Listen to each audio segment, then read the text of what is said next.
Hello, আমি আরিয়ান। প্রিন্সের যখন teaser আসে তখন সেটার সর্বোচ্চ সমালোচনা করা হয়, আমরা করি। সেই টাইমে আমাদের সাথে তাল মিলিয়ে অনেক ডিরেক্টর, অ্যাক্টর, যারা ফিল্মের সেটা নিয়ে তাল মিলিয়ে তারাও সমালোচনা করে, ট্রল করে। ডিরেক্ট নাম না নিলেও তারা ঘুরে ফিরে সেই সিনেমাটাকে নিয়ে সমালোচনা করে। সো এটা নিয়ে কোনো অভিযোগ নেই, যেহেতু আমরা নিজেরাই ট্রল করেছি এবং সেটা ট্রল হওয়ার মতনই একটা টিজার ছিল, একটা সিনেমা ছিল। সো এটা একটা স্বাভাবিক প্রক্রিয়া। সো এটা যদি স্বাভাবিক প্রক্রিয়া হয়, সেমভাবে যখন কোনো ভালো কাজ আসবে সেটা নিয়েও কথা বলা উচিত, সেটা নিয়েও একটা হলে পোস্ট করা উচিত। যেহেতু আপনি পূর্বের একটা সিনেমাকে ঘিরে অনেক জায়গায় অনেক কথা বলেছেন, সেটা খারাপ ছিল, ওকে ফাইন, সেটা আমরাও বলেছি, আপনারাও বলেছেন, সেটা সেই সিনেমাটার সাথে যায়। বাট যখন একটা ভালো কাজ হচ্ছে তখন সেটার তো প্রশংসা করতে হবে, তখন সেটা নিয়ে কথা বলতে হবে। গতকাল রকস্টারে যখন টিজার রিলিজ হয়, আমি দেখি হাতে গোনা কয়েকজন আর্টিস্ট, ডিরেক্টর সেটা নিয়ে কথা বলে এবং তারা এটা প্রত্যেকবারই বলে। বিষয়টা হচ্ছে এই টপিকটা নিয়ে আমি কেন কথা বলছি। দেখেন, আমি সবসময় যেটা সত্য সেটাই বলি। সো এটার কারণে কখনো এক ফ্যানবেজদের কাছে ভালো আর এক ফ্যানবেজদের কাছে খারাপ, কখনো ওই ফ্যানবেজ আমাকে গালি দিচ্ছে, কখনো ওই ফ্যানবেজ আমাকে নিয়ে প্রশংসা করছে।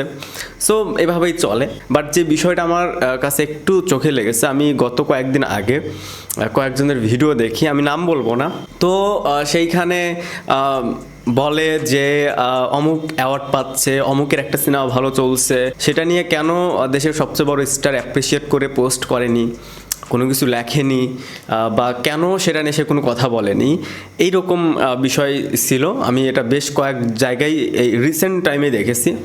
সো আমার কথা হচ্ছে যে সেই মানুষগুলোর কাছে যে আপনারা এটা নিয়ে কথা বলতে পারেন, বাট আপনারা এটা নিয়ে কথা বলেন না যে যখন তারই একটা ভালো কাজ হয় সেটা নিয়ে কজন কথা বলে।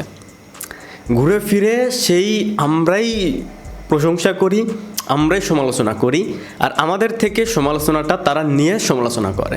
বাট নেক্সট টাইম ভালো কিছু হলে সেটার যে প্রশংসাও করতে হয়, আই থিঙ্ক এটা তারা জানে না। দেখেন, একটা ইন্ডাস্ট্রিতে যদি দুইয়ের অধিক পক্ষ থাকে তাহলে একটা পক্ষই কিন্তু সবসময় ভুল করে না, বা একটা পক্ষকেই সবসময় দোষারোপ করা হবে, একটা পক্ষ নিয়ে কথা বলা হবে, সেটাও তো অনেস্টির মধ্যে পড়ে না। যদি একজন খারাপ কাজ করে সেটা নিয়ে আপনি যদি একবার সমালোচনা করেন, তাহলে যদি সেই মানুষটা ভালো কাজ করে, যেহেতু আপনি একবার খারাপ বলেছেন খারাপটাকে, তাহলে ভালোটাকেও ভালো বলতে হবে। আমাদের আরেক মহাতারকা মান্না সাহেব একটা কথা বলে গিয়েছিলেন যে ইন্ডাস্ট্রিতে কেউ কারো বন্ধু হয় না, এরকমই ছিল আই থিঙ্ক লাইনটা। এটা হচ্ছে আপনার গিভ অ্যান্ড টেক। যেমন এখনকার রিলেশনশিপগুলো, এখানে আসলে লাভ এটা নাই বললেই চলে।